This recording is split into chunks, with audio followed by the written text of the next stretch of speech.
수요일 말씀 마가복음 4장 3절로 8절까지 찾으셨으면 제가 읽겠습니다.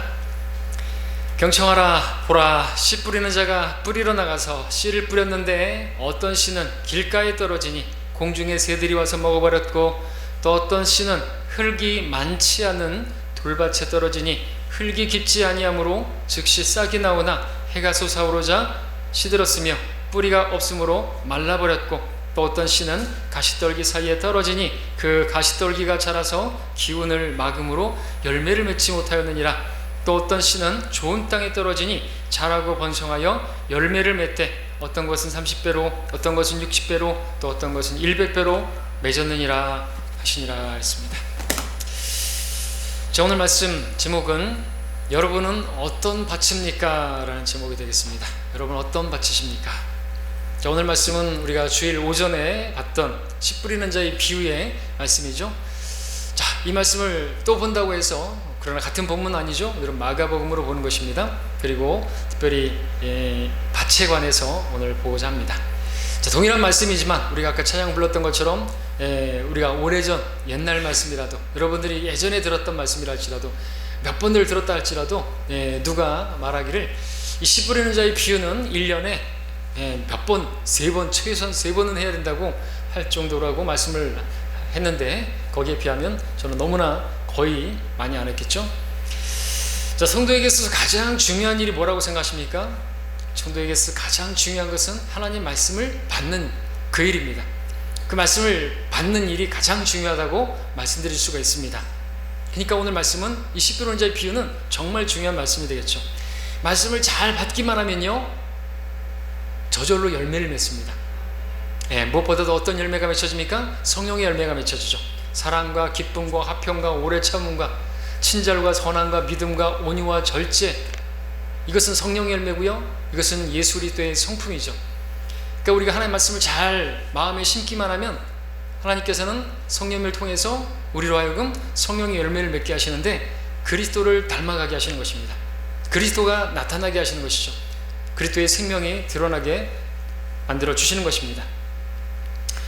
이것은 성령의 열매인 것입니다. 그리스도를 우리가 아무리 닮고자 노력한다고 해서, 내가 어떤 오래 참아와야지 한다고 해서 참아지는 게 아니고, 내가 친절해야지 해서 친절하게 되는 게 아니고, 내가 사랑해야지 해서 사랑할 수가 있는 게 아닌 것입니다. 이것은 인위적으로 맺을 수 없는, 어떤 종교 행위로 맺을 수 없는 그러한 열매인 것이죠. 하나님의 말씀은 우리에게 성령의 열매를 맺어서 그리스도의 성품을 갖게 해주십니다. 자, 그렇다면 본문은 성도에게서 맺혀져야 하는 그 마땅한 그 열매, 특별히 성령의 열매가 맺혀지지 않는 이유를 알게 하는 본문이라고 말할 수 있습니다. 이유는 뭡니까? 그것은 하나님 말씀을 받는데 문제가 있다는 것이죠. 하나님 말씀 받는데 문제가 있기 때문에 그것이 시작이고 그것이 가장 중요한 것인데, 거기에 문제가 있으니까 열매를 맺지 못한다는 것이죠. 그러니까 나에게 열매가 없다, 열매가 너무 실하지 못하다 라고 여러분 판단이 되신다면 오늘 말씀을 더더욱 귀 기울여 보시기를 바랍니다. 자, 본문에서 씨 뿌리는 자는 주님이신 것을 알고 있습니다. 주님께서는 당시에 사역하시면서 주된 사역은 말씀의 씨를 뿌리는 일을 하셨더랬습니다. 근데 말씀을 뿌렸는데 모든 사람들이 다 주님의 제자가 되지 않았죠? 많은 열매를 맺지 않았죠? 어떤 사람들은 주님을 배척해버렸습니다. 어떤 사람들은 주님을 좀 처음에는 기뻐하다가 실족해버렸어요. 어떤 사람들은요, 주님을 따르는 것 같은데 아무 열매가 없어요. 어떤 사람들은 열매를 맺었습니다. 근데 그 열매 가운데 어떤 사람은 30배, 어떤 사람은 60배, 어떤 사람은 100배에 맺었습니다. 12제자로 따진다고 한다면 그 12제자들 중에서 어떤 제자들은 30배요, 그 중에서 베드로와 야고보, 요한은 60배요, 그 중에서 요한은 100배의 결실을 맺었다, 이렇게 말할 수가 있죠. 자, 무엇이 이러한 차이를 만든 것일까요? 다른 것이 아닙니다. 말씀을 받는 그들의 마음이 이 차이를 만든 것이죠. 자, 본문의 비유는 하나님의 말씀을 받는 네 부류의 사람을 보여주고 있습니다. 그 네 부류의 사람을 설명하기 위해서 사용된 비유는 바로 길가, 그리고 돌밭, 그리고 가시떨기, 그리고 좋은 땅, 네 가지입니다. 여러분은 과연 어떤 밭입니까? 모든 사람들은 이 넷 중에 하나에 속하는 사람, 그리고 그런 마음을 가지고 있는 것입니다. 자, 한번 말씀으로 여러분 자신을 거울처럼 비춰보시길 바랍니다. 첫 번째, 길가입니다. 여러분은 길가와 같은 사람 아닙니까? 4절을 다시 읽겠습니다. 씨를 뿌렸는데 어떤 씨는 길가에 떨어지니 공중의 새들이 와서 먹어버렸고. 길가라는 곳은 사람들이 많이 왕래해서 딱딱해진 곳이죠. 그곳에 씨가 떨어지면 너무나 딱딱해서 그 씨가 땅에 들어가지 못해서 열매를 맺지 못하는 것입니다. 열매를 맺지 못하기는커녕 그 씨가 땅 위에 노출되어 있기 때문에 공중의 새가 그것을 훔쳐간다, 뺏어 가버린다, 먹어버린다 말하고 있습니다. 이것을 15절에서 주님께서 이렇게 해석하고 계시죠. 말씀이 길가에 뿌려졌다는 것은 이들을 두고 하는 말이니, 즉 말씀을 듣자 그 사탄이 와서 그들의 마음속에 뿌려진 말씀을 빼앗아가는 자들이요. 그래서 길가와 같은 그런 마음을 가진 사람, 이런 사람들은 사탄에게 마음을 빼앗기는 사람들이죠. 사탄에게 마음을 빼앗기는, 사탄이 항상 그 주위에 도사리고 있는 그런 사람들입니다. 그래서 이 마음밭을 어떻게 말할 수 있냐니까 교만한 마음이라고 말할 수가 있습니다. 교만한 마음은요, 말씀이 떨어져도 그 말씀이 튕겨내버리죠. 말씀을 쳐버립니다. 교만한 마음. 이 마음은 누구였냐면 당시에 바리새인들, 서기관들이었어요. 그들은 자기들의 마음을 꽉 닫고 예수님께서 말씀하시는 그 말씀을 받아들이지 않기로 작정하고 있었어요. 그 입에서 어떤 책 잡을 게 없나, 고속거리가 없나, 그 목적으로 말씀을 듣고 있었던 것이죠. 말씀을 듣기는 했는데 책 잡기 위해서, 그 말씀을 배척하기 위해서 마음의 문을 딱 닫고 그들의 마음은 완고하고 딱딱한 길가와 같은 그런 땅이었던 것이죠. 그들은 유대교로 오랜 종교 생활을 한 사람들로서 마음이 그렇게 굳어져 있어서 완고한, 하나님 말씀을 들을 때 완고하게 하지 말아야 되는데, 그렇죠?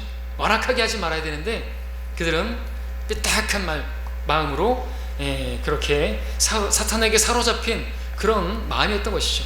그러니까 거기에 말씀이 떨어진다 한들 무슨 열매를 기다려, 그 즉시로 사탄이 뺏어가는 것입니다. 그러니까 하나님 말씀을 들어도 아무것도 깨닫지 못하는 것이죠. 사실 이들 때문에 이 본문에 이 씨 뿌린 자의 비유가 나오고 있는 것이죠. 12절을 보십시오. 12절.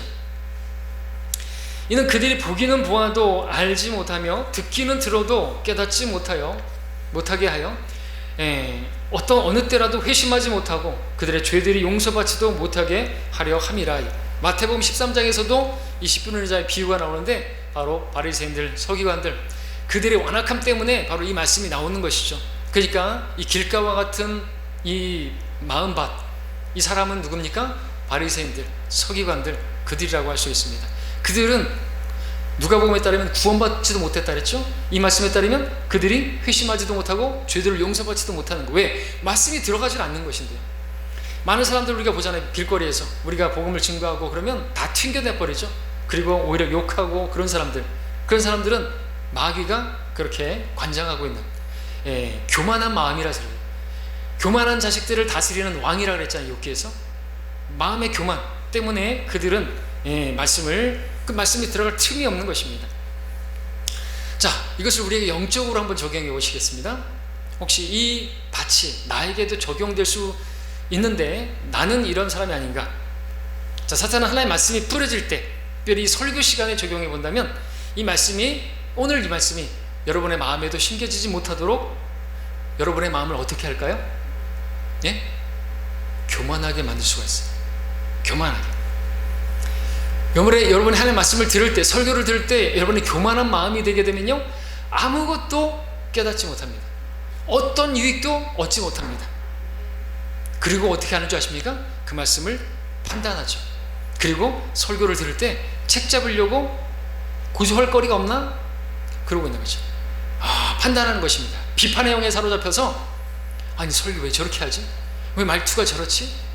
저렇게 하지 말고 이렇게 하면 안 될까? 표정이 왜 저렇지? 왜 저렇지? 다 판단하는 것이. 그러면은 그렇게 말씀을 받으면 어떻게 돼요? 아무 열매도 맺지 못하는 것이. 변화가 없는 것입니다. 다 맞는 소리인데 어떻게 말씀대로 사나? 목사가 뭐 나이 좀 나이도 나보다 적고 인생 살아봤어? 인생 그렇게 호락호락한 게 아니야. 말씀대로 어떻게 다 되나? 말씀을 그렇게 말씀대로 한다고 다 되나? 이렇게 비판적인 교만한 마음, 아무런 열매를 맺지 못하는 것이죠. 그런 말씀으로 설교를 듣고 있다고 한다면 그는 사탄에 의해서 말씀을 다 도둑질 당하는 그런 상태에 있는 것입니다. 15절에서 곧 사탄이 와서라고 했습니다. 교만한 마음에는 항상 사탄이 도사리고 있는 것입니다. 교만한 사람은 말씀을 들어도 그 말씀을 밀어내버리기 때문에 열매는 기대할 수가 없는 것입니다. 우리가 하나님의 말씀을 들을 때 가장 주의해야 하는 것은 바로 이것입니다. 그래서 교만한 마음을 깨트려야 하는 것이죠. 교만한 마음, 아무리 좋은 말씀을 들어도, 좋은 설교를 들어도 절대로 결실을 맺을 수가 없습니다. 혹시 내 마음이 이러하다고 한다면 어떻게 해야 할까요? 말씀이 들어갈 수 있도록 내 마음을 파일구어야 되는 것입니다. 호세아 10장 12절에서 너희 자신에게 의로 심고 자비로 거두라, 너희 묵은 땅을 파일구라 말씀하고 있습니다. 묵은 땅, 딱딱하게 된 땅을 파서 일구어야 된다는 것이죠. 트랙터로다가 다 뒤집어놔야 되는 것입니다. 그렇죠? 그리고 어떻게 해야 돼요? 물을 대야 되겠죠. 딱딱해진 그 겨울에 딱딱해진 그 논도 어떻게 합니까? 다 갈고 물을 대고 그리고 로타리 치잖아요. 그러면은 아주 그 연약한 그 벼도 심을 수가 있지 않습니까?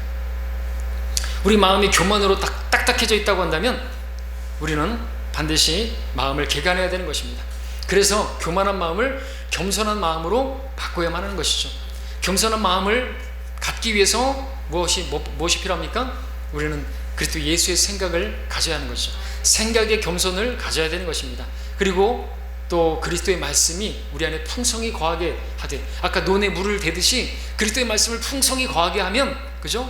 거기에 아주 그 작은 그 모도 심을 수가 있는 것이죠. 그게 쑥쑥 들어갈 수가 있는 것이야.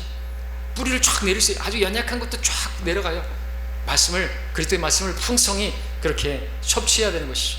그러면 그렇게 마음이 고분고분해지게 되면, 겸손하게 되어지면 하나님께서 말씀을 들을 때 반드시 은혜를 주십니다. 왜냐하면 겸손한 자에게 은혜를 주시기 때문에 그렇습니다. 반대로 교만한 자라면요, 하나님께서 어떤 은혜도 주실 수가 없는 것이죠. 특별히 말씀을 들을 때라는 것입니다. 자, 두 번째, 여러분은 어떤 밭이십니까? 두 번째는 돌밭 아닙니까?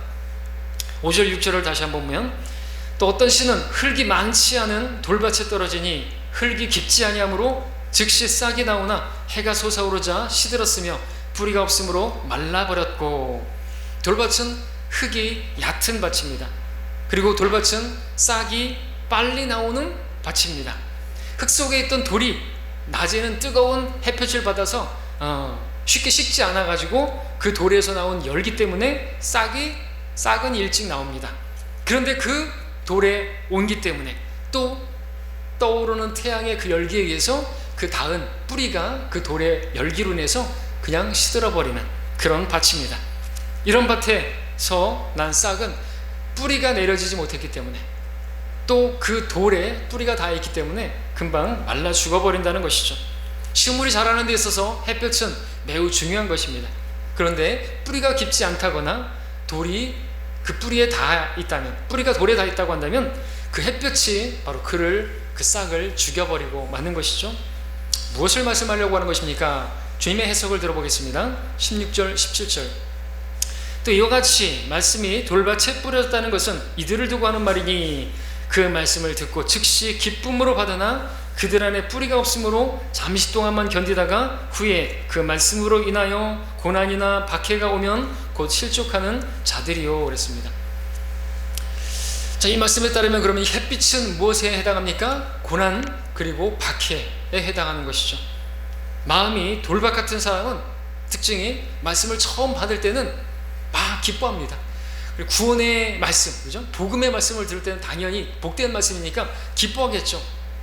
구원을 받고 나서 막 할렐루야, 막 찬양하고 막 기뻐한단 말이죠. 즉시로 기쁨을 받습니다. 마치 돌의 온기 때문에 싹이 빨리 자라는 것처럼 뭔가 기대할 만한 그런 모습이 보여진다는 거죠, 처음에. 근데 고난이 오고 박해가 오면 곧장 실족하는 사람입니다. 이런 신앙을 냄비신앙이라고 하죠. 뜨거울 때는 팍 뜨겁다가 식어지면 팍 식어져가지고 교회에 보이지도 않아요. 그러다가 또 뭐 또 계기가 있어가지고 하면은 또 팍 교회 와서 팍 뜨겁게 뭐 하다가 어느샌가 또 없어져 버렸어요. 잠수를 타버려요. 그러면 안 되겠죠? 라우디케아 교회를 향해서 차든지 덥든지 하라 했을 때 그걸 말하는 게 아닙니다. 뜨겁다가 차가웠다가 그러라고 하는 게 아니죠. 자, 이런 사람들은 말씀을 즉시 받고 기뻐합니다. 은혜를 받았다고 좋아합니다. 근데 예수님 때문에 조금만 피해가 오고 손해가 올라치면 금세 그 믿음이 사그라들어 버립니다. 이러면 안 되는 것이죠. 그러면은 우리가 그런 사람을 보게 되면 신뢰하지 못하겠죠. 막 좋아할 때는 막 기뻐하다가 또 우리가 그를 보면서 기뻐하다가 또 언제 또 입이 나올까, 또 언제 교회 안 보일까, 이렇게 우리가 바라보는 사람이 있다면 정말 신뢰하지 못하겠죠. 늘 긴장하면서 바라보겠죠. 자, 왜 그런 것입니까? 왜 그렇게 그런 모습을 보이는 것입니까? 뿌리가 없음으로라고 말씀하고 있습니다. 이 밭의 문제는 말씀을 듣기는 듣는데 말씀이 깊이 뿌리 내리지 못한다는 것이죠. 그러니까 금세 그렇게 변화하는 것입니다. 실족하는 것입니다. 자, 이런 상태가 내 상태라고 한다면, 진단이 된다면 어떻게 되겠습니까? 다른 방법이 없습니다. 여전히 말씀입니다. 말씀. 그렇게 돌밭이라 할지라도 누가복음에서는 바위 위라 그랬습니다. 어떻게 해결해야 될까요? 깨트려야 됩니다. 돌을 깨트리고 바위를 깨트려야 돼요. 돌뿐만 아니라 바위까지도 깨트리는 하나님의 말씀으로 그 돌을 깨트리고, 돌은 골라내고 바위는 깨트려가지고 뿌리 내릴 수 있게 해야 하는 것이죠. 예레미야 23장 29절에서 주가 말하노라, 내 말이 불같지 아니하냐? 바위를 부수어 조각내는 큰 망치와 같지 아니하냐? 어떤 것이요? 말씀이 망치와 같으니까. 그러니까 역시나 말씀을 받아야 되는 것입니다. 그 말씀으로 깨트려야 되는 것이죠. 그리고 뿌리를 내리기 위해서 여전히 우리는 말씀을 취해야 되는 것입니다. 말씀을 물로도 비유하고 있지 않습니까? 그렇게 돌을 골라내고 또 큰 거는 깨트리고 뭐 그렇게 했다면 이제 또 물을 줘야 되는 것입니다. 말씀의 물을 듬뿍 주어서 뿌리가 땅속 깊이 뿌리 내리게 해야 하는 것이죠. 그렇게 해서 깊이가 뿌리가 깊이 내리게 되면 그 나무는, 그죠? 절대로 어떤 태풍에도 마이삭이 아니라 무엇에도 절대로 뽑히지 않는다는 것이죠. 뿌리를 깊이 내린 나무만이 또한 열매를 맺을 수가 있습니다. 그러므로 말씀을 마음에 깊이 뿌리 내리도록 우리는 말씀을, 그죠? 섭취해야 되는 것입니다. 돌 같은 것도 바위를 깨트리는 망치와 같은 말씀으로 깨트려 보여야 되는 것이죠. 자, 여러분 어떤 밭입니까? 세 번째, 가시떨기는 아닙니까? 7절에서 다시 한번 읽습니다. 또 어떤 씨는 가시떨기 사이에 떨어지니 그 가시떨기가 자라서 기운을 막음으로 열매를 맺지 못하였느니라. 자, 가시떨기 밭은 어느 정도 열매를 맺을 수 있는 그런, 또 자라날 수 있는, 자라기에는 자라는, 쌍만이 아니라 자라는 그런 밭입니다. 근데 그곳에서 가시떨기가 또 같이 자라서 그것을 기운을 막아 열매를 맺지 못하게 만드는 그런 밭이게 되겠습니다. 가시떨기 때문에 열매가 맺히지 못해요. 자라는데 기운을 막히는 것입니다.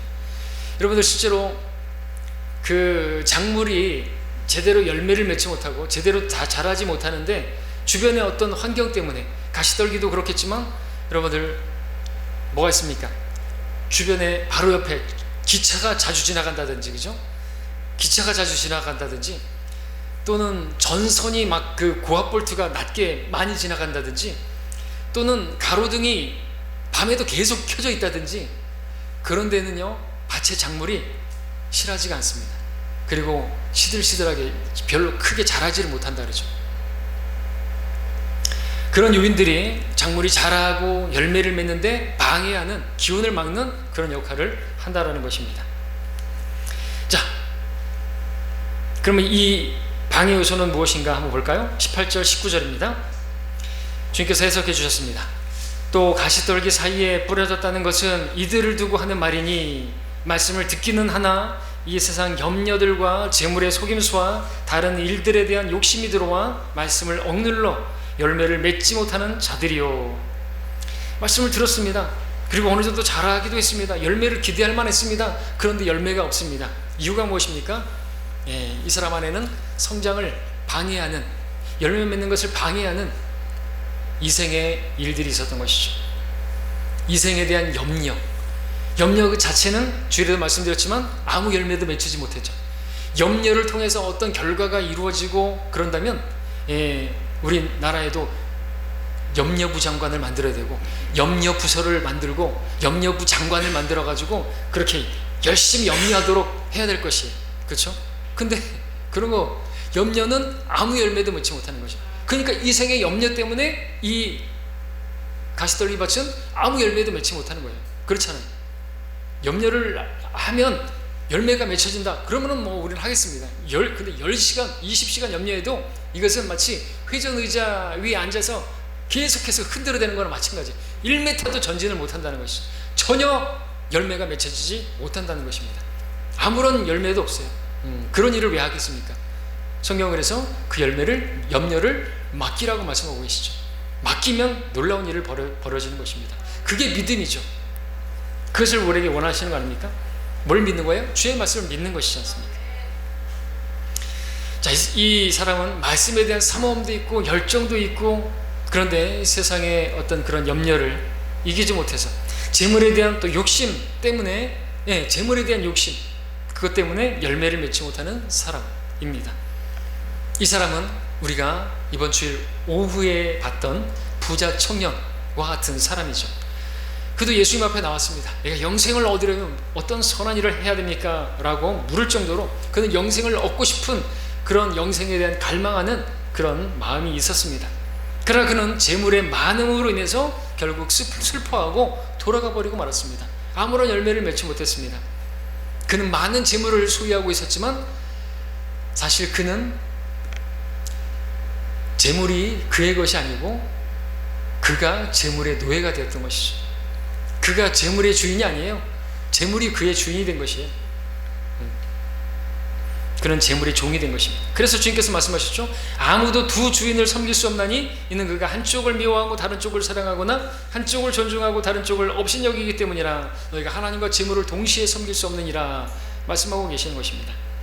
둘 중에 하나가 되어야 되는 것입니다. 주님의 종이 되든지 만몬의 종이 되든지 재물의 종이 되든지, 둘 중에 하나가 되는 것이죠.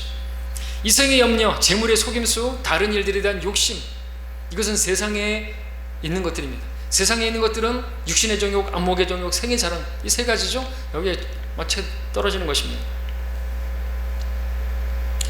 속지 말아야 되는 거예요. 재물이 나를 지켜주고, 재물이 나에게 평안을 주고, 재물이 나에게 건강도 주고, 속으시면 안 되는 것이에요. 그건 하나님이 주시는 거예요. 여러분이 재물을 더 신뢰한다, 돈을 사랑한다, 악의 뿌리에 놓여 있는 것입니다. 말씀의 뿌리에 놓여 있으면 그 재물은 아무것도 아닌데, 그러면은 그렇게 돌아가지 않을 텐데, 주님을 만나고도 돌아가지 않을 텐데 돌아가고 만다는 것이죠. 아무 열매를 맺지 못한다는 것이죠.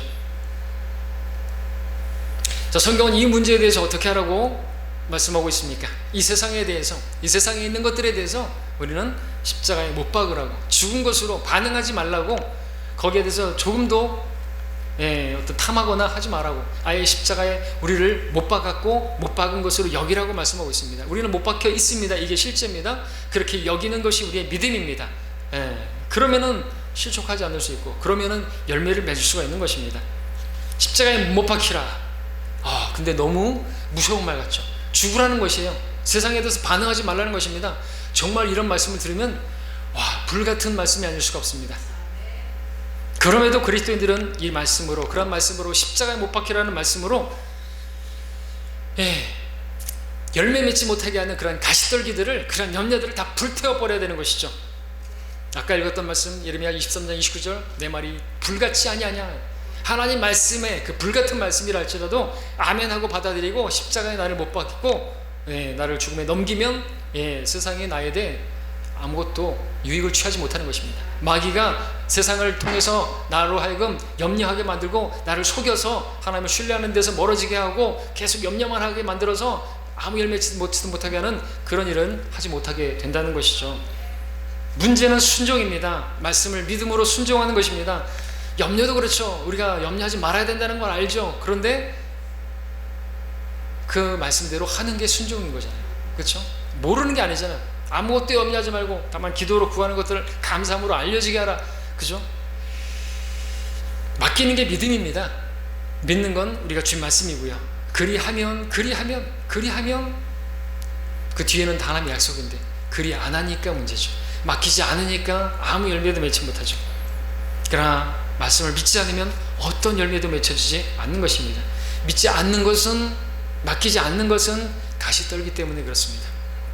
가시떨기에 씨를 뿌리면 안 되겠죠? 예레미야 4장 3절에서 이렇게 말합니다. 주가 유다와 예루살렘 사람들에게 이같이 말하노라. 너희는 묵은 땅을 갈고, 아까 말씀처럼 가시나무 사이에 씨 뿌리지 말라 말하고 있습니다. 가시나무, 가시떨기 사이에 씨 뿌리지 말라는 거죠. 그런 염려들 다 불태워 없애버려야 돼요. 그러지 않으면 열매를 기대할 수가 없습니다. 분명합니다. 열매 맺지 못하는 이유가 그것이죠. 가시떨기들을 불태우지 않으면, 그 말씀으로 태워버리지 않으면, 말씀을 믿고 주님께 맡기면요 다 없어져 버리는 거예요.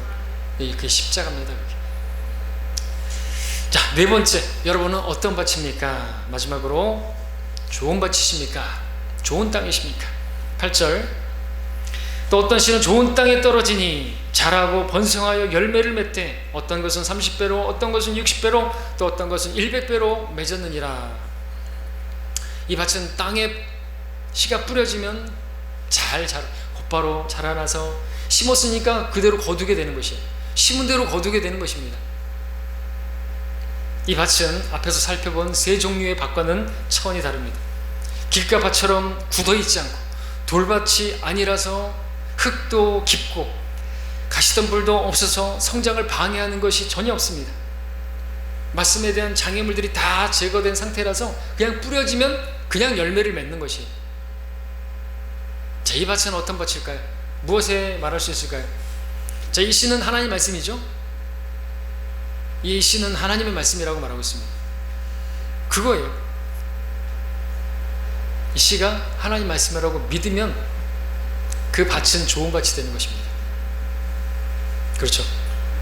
문제는 하나님 말씀이라고 믿지를 않으니까 좋은 밭이 못 되는 것이에요. 데살로니가 성도들이 어떻게 그렇게 놀라운 열매를 폭발적으로 맺은 것입니까? 그들이 무엇을 할까요? 그들이 사도 바울에게서 말씀을 들을 때 하나님 말씀으로 받았다는 것이죠. 하나님 말씀으로, 사람의 말이 아니고 사실 그대로 하나님 말씀으로 받았음이니 그 말씀이 믿는 너희 가운데서 효과적으로 역사하느니라. 하나님 말씀이 효과적인 능력의 말씀이고 살아있는 말씀이기 때문에 하나님 말씀이 주신 것이면 당연히 거기에 따라서 그런 열매가 나와야죠. 폭발적인 효력 있게 역사하는 그런 열매가 맺혀지는 게 당연하지 않습니까? 문제는 그거라는 것이죠. 이 씨가 하나님 말씀이라고 믿는가 이거죠. 그렇게 하나님 말씀이라고 믿어서 우리가 마음에 심으면 그 말씀이 자동적으로 열매를 맺는 것입니다. 그러니까 우리가 열매를 맺지 못하는 이유가 무엇인가? 늘 말씀드리지만 제게서 말씀을 들을지라도 하나님 말씀으로 받아야 한다는 것입니다. 사도 바울이 전했을 때 어떤 사람들은, 고린도 성도들은 길가와 같이 받았죠. 그래서 언변이 하찮다고 판단했습니다. 편지는 무게가 있는데 언변은 하찮다고. 설교를 듣는데 왜 언변을, 왜 말투를, 또 외모도 뭐 좀 그렇다 그러고 역사는 말하는데 머리도 없고, 머리가 없는 게 뭐 문제죠. 자, 근데 그런 거 가지고 판단했단 말이죠. 그러니까 고린도 교회에 무슨 열매가 있었어요? 없었어요. 분열, 파 나누고. 데살로니가는 그렇지 않았습니다. 형제 사랑으로 하나 되어지는 그런 일이 있었다는 것이죠. 하나님 말씀으로 받았더니, 그러니까 하나님 말씀이 생명입니다. 자, 그러므로 여러분들 말씀이 뿌려질 때, 설교가 들려질 때 제 말로 제발 받지 마시고 하나님 말씀으로 받으시기 바랍니다. 그러면 자연히 열매를 맺게 되어 있습니다. 말씀을 맺겠습니다. 자, 그러니까 제가 앞으로 설교를 하더라도 이 말씀이 좋은 말씀이 좋은 설교처럼 안 들려져도 여러분의 마음이 중요한 거예요. 왜? 저는 하나님 말씀을 전하니까요. 저는 세상 얘기를 하지 않으니까요. 만담하지 않으니까요. 그렇죠? 하나님 말씀을 전하는데 여러분들이 뭐 전하는 방식이 어떻고 전하는 어떤 태도가 어떻고 물론 잘 해야 되겠죠. 이상한 막 손 넣고 막 뭐 이렇게 하면 안 되겠죠. 그리고 막 추리닝 입고 와가지고 하면 안 되겠죠. 그런 거 당연히. 자, 이 네 가지 밭을 봤습니다. 말씀을 정리합니다. 이 네 가지 밭은 모든 사람이 하나씩 가지고 있는 것입니다. 여기에 다 해당됩니다. 예외가 없습니다. 여러분은 어떤 밭이십니까? 혹 하나님의 말씀을 다 아는 내용이라고 이제는 들어도 아무런 반응할 수 없는 그런 길가 같은 밭은 아니십니까? 말씀을 들을 때는 좋은데 조금만 어떤 어려움이 오고 그러면 마음이 상심하고, 그래서 그 하나님 멀리하는 그런 돌짝밭은 아닙니까? 말씀을 가까이 하기는 해도 그 말씀에 대해서 사모함도 있지만 이생에 대한 염려 때문에 거기에 마음을 빼앗겨서 열매를 맺지 못하는 그런 가시떨기 같은 마음은 아니십니까? 자, 이 세 가지 밭에 해당되신다고 한다면 여러분들 쟁기를 드시고 밭을 일구시기 바랍니다. 굳은 땅이십니까? 갈아 엎으시기 바랍니다. 돌밭입니까? 깨트리십시오. 가시덤불입니까? 불태워 버리십시오. 그럴 때 열매 맺는 좋은 밭이 될 수가 있는 것입니다. 여러분의 밭은 여러분이 일궈야 되는 것입니다. 이러한 수고를 해야 되는 것입니다. 이 일에 게으르게 되면 안 됩니다. 아무것도 거둘 게 없습니다. 게으른 자는 춥다고 밭을 갈지 아니하리니 그리하여 추수 때에 그가 구걸하겠으나 아무것도 얻지 못하리라. 저는 말씀드렸습니다. 여러분들 밭을 일궈야 된다고, 여러분 마음밭을 그렇게 갈아 엎어야 된다고, 깨트려야 한다고, 그리고 불태워 없애버려야 된다고, 그래서 좋은 밭을 만들어야 된다고. 그 일에 게으르게 되면요, 추수 때에 여러분들 거두게 될 때 그리스도의 심판석에서 아무것도 얻을 것이 없을 것입니다. 내 밭이 어떤 밭인지 알면서도 개간하지 않는다면 주님 오실 때 너 악하고 게으른 종아 라는 말을 들을 수밖에 없을 것입니다. 기억하십시오. 밭에 뿌려진 씨의 운명은 그 밭이 어떤 밭이냐에 따라서 좌우가 됩니다. 그 책임은 여러분에게 달려 있습니다. 좋은 말씀을 기대하기 앞서, 좋은 설교를 기대하기 앞서 좋은 마음밭을 준비하시기 바랍니다. 여러분이 좋은 마음밭을 준비하기만 하게만 한다면 하나님 말씀은 반드시 여러분 안에서 효력 있게 효과적으로 역사여서 열매를 맺게 할 것입니다. 그 열매를 맺어서 하나님께 영광 돌리게 되실 것입니다. 그런 우리가 되시기를 바랍니다. 기도하겠습니다.